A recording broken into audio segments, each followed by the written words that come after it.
Drama serial نفرت 7ویں قسط۔ کون ہے یہ؟ وہ اس کی آنکھوں میں دیکھتے ہوئے بڑے روب سے پوچھ رہا تھا۔ یہ میرے شوہر ہیں، اس نے پورے اعتماد کے ساتھ اس کی آنکھوں میں آنکھیں ڈال کر کہا تھا، اور ساتھ ہی شکیل الرحمان کا ہاتھ اپنے ہاتھ میں لیا تھا۔ کیا بکواس کر رہی ہو تم؟ وہ اتنا زور سے چلایا کہ اس کا گلا بیٹھ گیا۔ ہم نے ابھی تھوڑی دیر پہلے ہی کورٹ میں نکاح کر لیا ہے، اور یہ رہے پیپرز۔ اس نے کچھ کاغذات سکندر کی طرف پھینکے تھے، بالکل اسی انداز میں جیسے اس نے کل نوٹس پھینکے تھے۔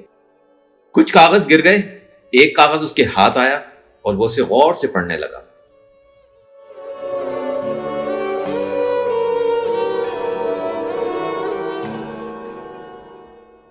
پھر وہ کاغذ اس کے ہاتھ سے چھوٹ گیا۔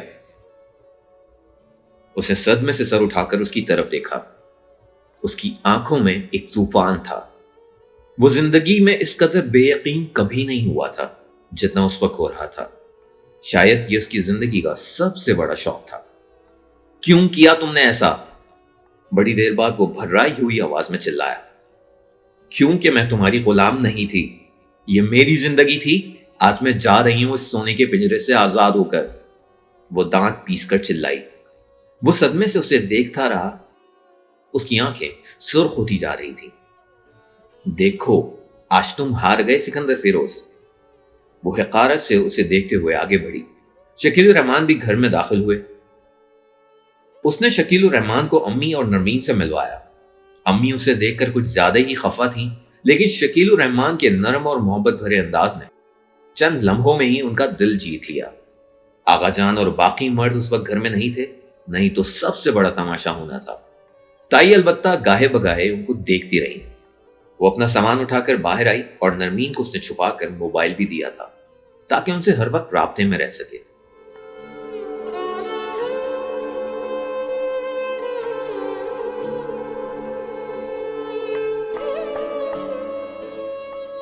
یہ ہے آپ کا گھر میری نئی نویلی زوجہ محترمہ۔ شکیل الرحمان اسے ایک چھوٹے سے فلیٹ میں لے آیا تھا جہاں ضرورت زندگی کی ہر چیز تھی۔ ہم آپ کے گھر کیوں نہیں جا سکتے؟ وہاں میری بیوی ہے۔ وہ مسکرائے۔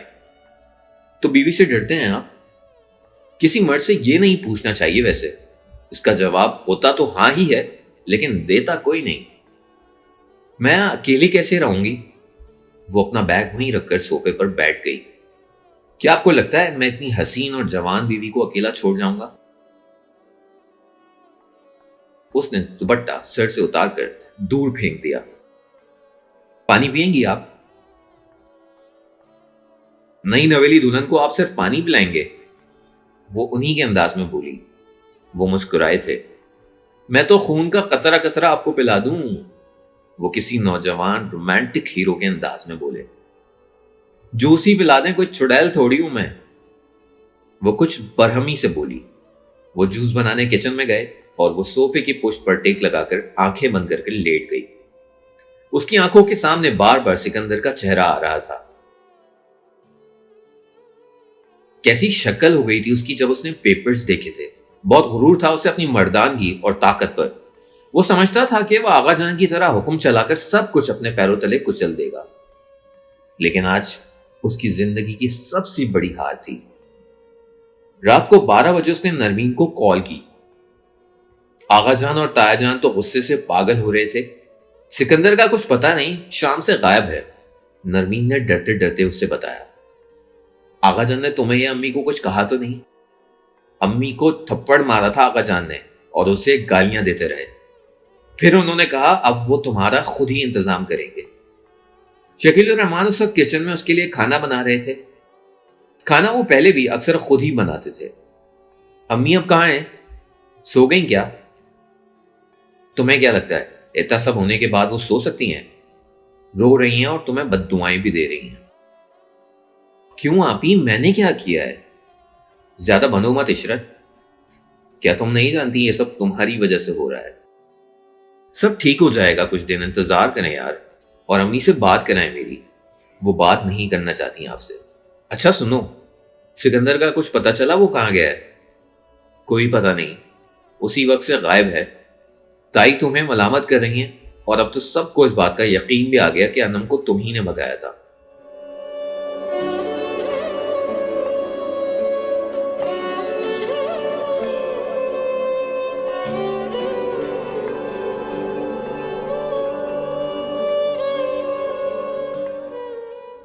وہ کسی سوچ میں پڑ گئی۔ اچھا میں بعد میں بات کرتی ہوں، اس نے کال کٹ کر دی۔ شکیل الرحمان کھانا بنا کر خوشی خوشی سے ٹیبل پر سجا رہے تھے۔ اس کا کھانے کو بالکل موڈ نہیں تھا، لیکن ان کا دل رکھنے کے لیے وہ کھانا کھانے لگے۔ آپ گھر میں بھی خود ہی کھانا بناتے تھے کیا؟ نہیں، کبھی کبھی نائلہ بناتی تھی۔ انہوں نے اپنی بیوی کا نام لیا۔ جب ہمارا جھگڑا نہیں ہوتا تھا۔ اور آپ کا جھگڑا کب کب نہیں ہوتا تھا؟ میں جب گھر نہیں ہوتا تھا۔ انہوں نے مسکراتے ہوئے اپنا ہاتھ اس کے ہاتھ پر رکھا تھا۔ اسے کافی عجیب لگا تھا، لیکن اس نے اپنا ہاتھ نہیں ہٹایا۔ 3 دن تک وہ اس فلیٹ میں رہی۔ شکیل الرحمان کا رویہ بہت رومانٹک اور عاشقانہ ہوتا تھا۔ وہ ان کے سامنے کافی نروس ہو جاتی تھی۔ وہ دل میں ان کے سامنے کافی شرمندہ تھی کہ صرف سکندر سے اپنی نفرت کا احساس دلانے کے لیے اس نے انہیں استعمال کیا تھا۔ اس کی شادی شدہ زندگی ایسی ہوگی وہ کبھی سوچ بھی نہیں سکتی تھی۔ شکیل الرحمان اس کا دل بہلانے میں کوئی کسر نہیں چھوڑتے تھے۔ کبھی گھر، کبھی پارٹیز، کبھی ریسٹورنٹ، وہ اس پہ جان نچھاور کرتے تھے۔ آفس جا کر بھی دن میں 10-15 کالز کرتے تھے۔ وہ فلیٹ میں ٹی وی دیکھتی یا سوئی رہتی۔ نرمین سے اس کی مسلسل بات ہوتی رہتی تھی۔ امی نے بھی ناراضگی ختم کر کے اس سے روکھے انداز میں ہی صحیح لیکن بات کرنا شروع کیا تھا۔ ابھی ہمیں کچھ نہیں معلوم کیا ہوگا۔ آغا جان الیکشنز کی وجہ سے ساری آگ اپنے دل میں دبائے بیٹھے ہیں۔ ان سے ہار برداشت نہیں ہوتی، امی نے سنجیدگی سے اسے بتایا۔ کچھ نہیں ہوگا امی، اب ان کی طاقت ختم ہو چکی ہے، ان کے سارے اصول ٹوٹ چکے ہیں۔ اس نے ان کو دلاسا دیا۔ انہی دنوں اس کی انم سے بھی بات ہوئی۔ وہ ہمیشہ کی طرح خوش تھی اور اس سے گھر والوں کے بارے میں پوچھ رہی تھی۔ اس نے جواباً ساری رودات چند سطروں میں سنا ڈالی، جسے سن کر انم تو جیسے مراقبے میں چلی گئی۔ مجھے یقین تھا کہ تم کبھی نہ کبھی وہ گھر چھوڑ دو گی، لیکن اتنا بڑا طوفان کھڑا کرو گی یہ میں نے نہیں سوچا تھا۔ مجھے یہی سب کرنا تھا، میرے پاس اور کوئی راستہ نہیں تھا انم۔ سکندر بھائی کیسے برداشت کر گئے مجھے نہیں معلوم، اس نے کچھ روکھے انداز میں جواب دیا۔ نرمین سے اس نے کچھ دن پہلے سکندر کے بارے میں پوچھا تھا۔ اس نے بس یہی بتایا کہ وہ آج کل کافی سنجیدہ ہو گیا ہے، کسی سے بات نہیں کرتا۔ کال کے بعد وہ مختلف سوچوں میں پڑی رہی۔ منہ ہاتھ دھو کر فریش ہوئی، ٹی وی آن کیا جہاں نیوز چینل میں آغا جان اور سکندر کا جلسہ تھا۔ اس نے غصے سے چینل تبدیل کر دیا۔ شام کا وقت ہو رہا تھا، شکیل الرحمان کے آنے کا وقت تھا۔ کھانا آج کل وہ خود بنا رہی تھی۔ شکیل الرحمان نے سارا سامان مہیا کر دیا تھا۔ اس کے پاس آنے سے پہلے عموماً وہ دوپہر کو اپنی پہلی بیوی بچوں کے پاس جاتے تھے اور پھر رات کو اس کے پاس ہی ہوتے تھے۔ رات اس کے پاس رکنے کا انہوں نے بیوی کے سامنے کون سا جواز پیش کیا ہوگا یہ وہ نہیں جانتی تھی، البتہ یہ وہ جانتی تھی انہوں نے ابھی تک اپنی بیوی کو اس شادی کے بارے میں نہیں بتایا تھا۔ اس نے کھانا بنایا، لیکن شکیل الرحمان بہت سارا کھانا باہر سے لے کر آئے تھے، جس میں کیک، آئس کریم اور کچھ برگرز وغیرہ بھی شامل تھے۔ آپ بیٹھ جائیں، ہم کھانا لگاتے ہیں۔ وہ اس کی کمر کے پیچھے آ کر کھڑا ہو گیا اور بڑے رومانٹک انداز میں اس کے دونوں بازو کے گرد اپنے بازو ڈال کر اسے کرسی پر بٹھایا۔ اسے بالکل اچھا نہیں لگا تھا۔ وہ تھکے ہارے آ کر اس کے لیے کھانا لگائیں، لیکن یہ ان کی محبت تھی اور وہ ان کی محبت کے سامنے کچھ نہیں کر سکتی۔ آپ تھک نہیں جاتے؟ کھانے کے دوران اس نے پوچھا۔ جب آپ کا دیدار کر لیتا ہوں نا تو ساری تھکن اتر جاتی ہے۔ وہ مسکرائے۔ اور یہی جملہ آفس میں اور کتنی لڑکیوں کو بول کر آئے؟ پانی پینے کے بعد پیاس نہیں رہتی، قسم لے لو جو آپ کے علاوہ اب کسی کو دیکھتا ہوں۔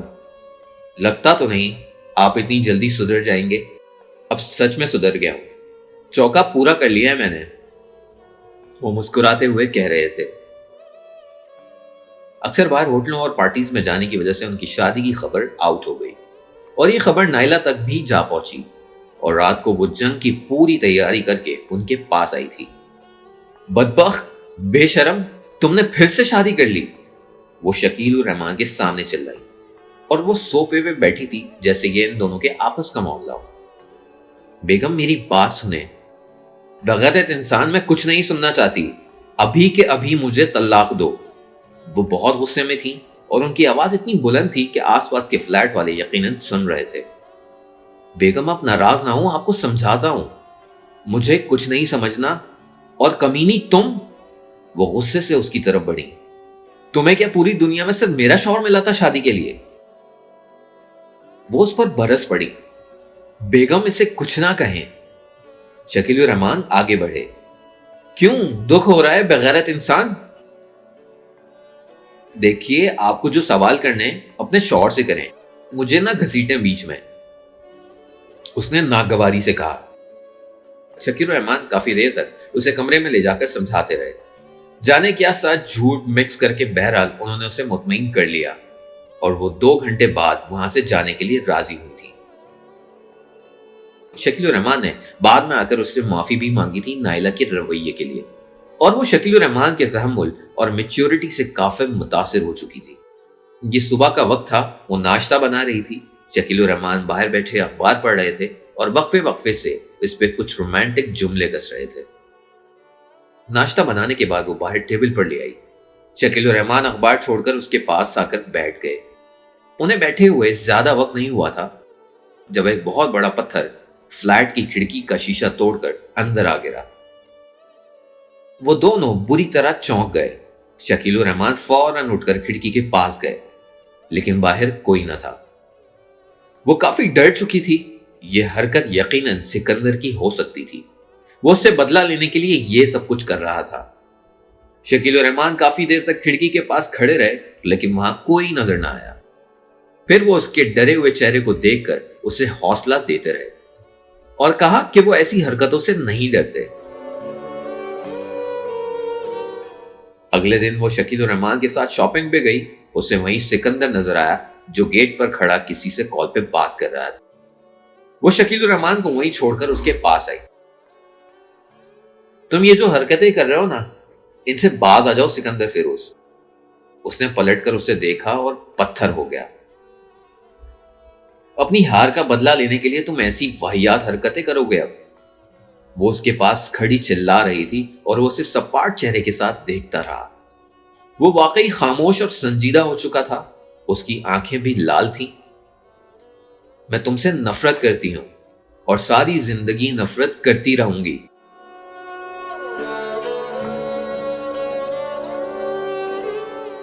وہ اسے انگلی سے وارن کرتی اندر چلی آئی اور وہ وہیں کھڑا رہا، یہاں تک کہ وہ شکیل الرحمان کا ہاتھ پکڑ کر اس کے سامنے سے گزری۔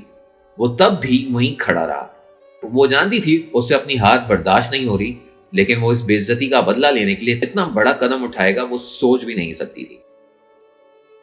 اگلی صبح اس کی زندگی کی سب سے اداس صبح تھی جب اسے شکیل الرحمان کی موت کی خبر ملی۔ وہ روڈ ایکسیڈنٹ میں جان کی بازی ہار گئے۔ یہ صدمہ اس کے لیے واقعی بہت بڑا تھا۔ اسے شکیل الرحمان کی موت کا دلی افسوس تھا۔ ان کے ساتھ اس کے زیادہ دن نہیں گزرے، لیکن جتنے دن بھی گزرے حسین گزرے۔ وہ ان لمحوں کو کبھی بھول نہیں سکتی تھی۔ وہ ان کی موت پر بہت روئی، اسے افسوس ہوا۔ سکندر نے اس سے بدلہ لینے کے لیے ان کی جان لے لی۔ وہ خواہ مخواہ ان دونوں کی نفرت کا شکار ہو کر زندگی کی بازی ہار گئے۔ شکیل الرحمان کے ساتھ وہ اس فلیٹ میں آئی تھی اور ان کے بغیر اسے فلیٹ اداس لگ رہا تھا، جیسے دنیا کی ہر چیز رو رہی ہو۔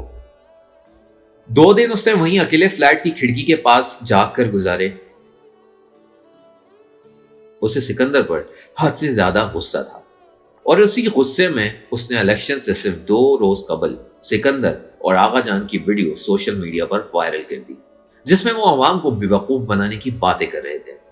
ساتھ اس نے کیپشن میں لکھا تھا، عوام جن کو ووٹ دینے جا رہی ہے، ذرا ان کے بھی خیالات جان لیں، وہ عوام کے بارے میں آخر کیا سوچ رکھتے ہیں۔ ویڈیو نے 1 گھنٹے میں 2 لاکھ ویوز حاصل کیے اور 20,000 لوگوں نے شیئر کیا۔ سوشل میڈیا پر ہر طرف دھماکہ ہو گیا، ہر کوئی ویڈیو شیئر کر کے آغا جان کو برا بھلا کہتا رہا۔ اس نے شکیل الرحمان کا دیا ہوا فلیٹ چھوڑ دیا اور ایک ہوٹل میں جا کر رہنے لگی۔ کیونکہ اس کی جان کو خطرہ تھا۔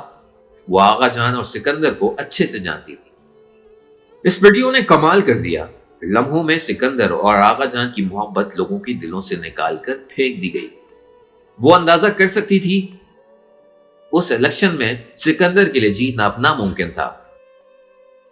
ہر طرف سے ان کو گالیاں مل رہی تھیں، ان کے اپنے ووٹر ساتھ چھوڑنے کے سٹیٹس اپلوڈ کر رہے تھے۔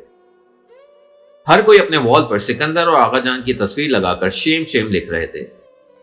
مخالف گروپ کے ایم این اے نے اسے تھینکس کا میسج بھی کیا تھا، کیونکہ اب ان کے لیے میدان خالی ہو چکا تھا۔ یہ ویڈیو الیکشن کے دن تک چلتی رہی اور لوگوں نے ووٹ ڈالتے ہوئے بھی ویڈیو کو یاد رکھا۔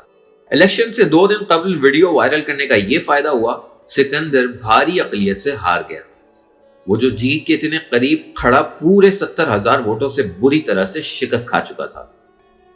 یہ سکندر اور آغا جان کے لیے بہت بڑی ہار تھی۔ آغا جان کی حکومت کا آخری مینار بھی اب گر چکا تھا، لیکن اسے ہمیشہ کی طرح انہیں ہرا کر خوشی محسوس ہو رہی تھی۔ 2 دن تک الیکشن کا زور کچھ کم ہوا تو اس نے پولیس سے رابطہ کیا۔ وہی انسپیکٹر جو اس دن گھر آیا تھا، اس کے سامنے اس نے اپنا مسئلہ بتایا۔ وہ ہمیشہ کے لیے ہوٹل میں نہیں رہ سکتی تھی، اسے گھر لے جانے کے لیے پولیس کی مدد کی ضرورت تھی۔ وہ انسپیکٹر کی مدد سے گھر واپس آئی۔ انسپیکٹر گھر کے اندر تک اس کے ساتھ آیا، لیکن یہ کیا، گھر میں اتنا رش کیوں تھا؟ کوئی آ رہا تھا، کوئی جا رہا تھا۔ وہ انسپیکٹر کے ساتھ چلتی ہوئی آگے بڑھی اور آتے جاتے لوگوں کو بھی دیکھ رہی تھی۔ اس نے سفید دوپٹے کے کنارے سے منہ کو تھوڑا چھپایا ہوا تھا۔ کچھ اور آگے بڑھی تو اندر سے رونے کی آوازیں آنے لگی۔ اب اس کا دل دھک دھک کرنے لگا۔ کسی کی فوتگی ہوئی تھی، مگر کون؟ اس کے قدموں میں جیسے جان ہی نہ ہو۔ وہ تھوک نکل کر گھبرائی ہوئی آگے جا رہی تھی۔ امی نرمین کو تو کچھ نہیں ہوا؟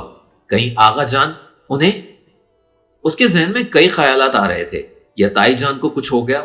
وہ بلڈ پریشر کی مریضہ تھی۔ اس کا دل زور زور سے دھڑک رہا تھا۔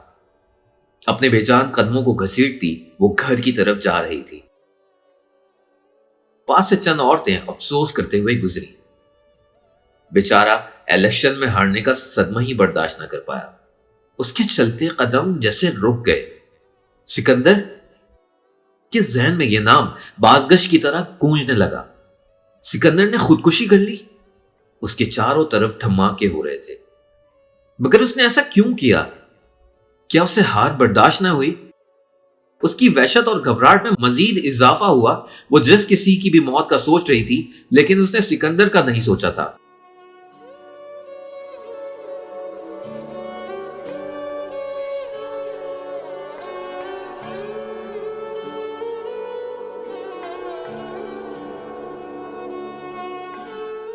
وہ اس قدر بزدل انسان تھا کہ ہار بھی برداشت نہ کر سکا۔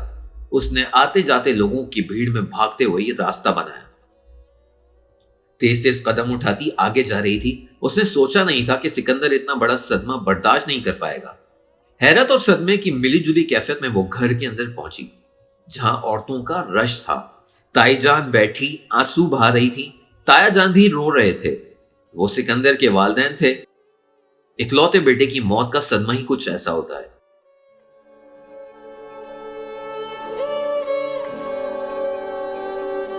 دوسری طرف امی اور نرمین اداسی سے شکل بنائے بیٹھی تھی۔ اس کا دل اتنی زور زور سے دھڑک رہا تھا، اسے ڈر تھا کہیں اس کی دھڑکن نہ رک جائے۔ سکندر مر گیا؟ صدمے سے اس نے آنکھیں بھیج لی۔ یہ کیا ہو گیا؟ کہانی کا وہ اختتام جو اس نے کبھی سوچا بھی نہ تھا۔ یہ کیسے ہو سکتا ہے؟ اتنی جلدی وہ کیسے مر سکتا ہے؟ ابھی تو بہت حساب باقی تھا۔ اس میں آگے جانے کی ہمت نہ ہوئی۔ سارے گھر والے اسے دیکھ چکے تھے۔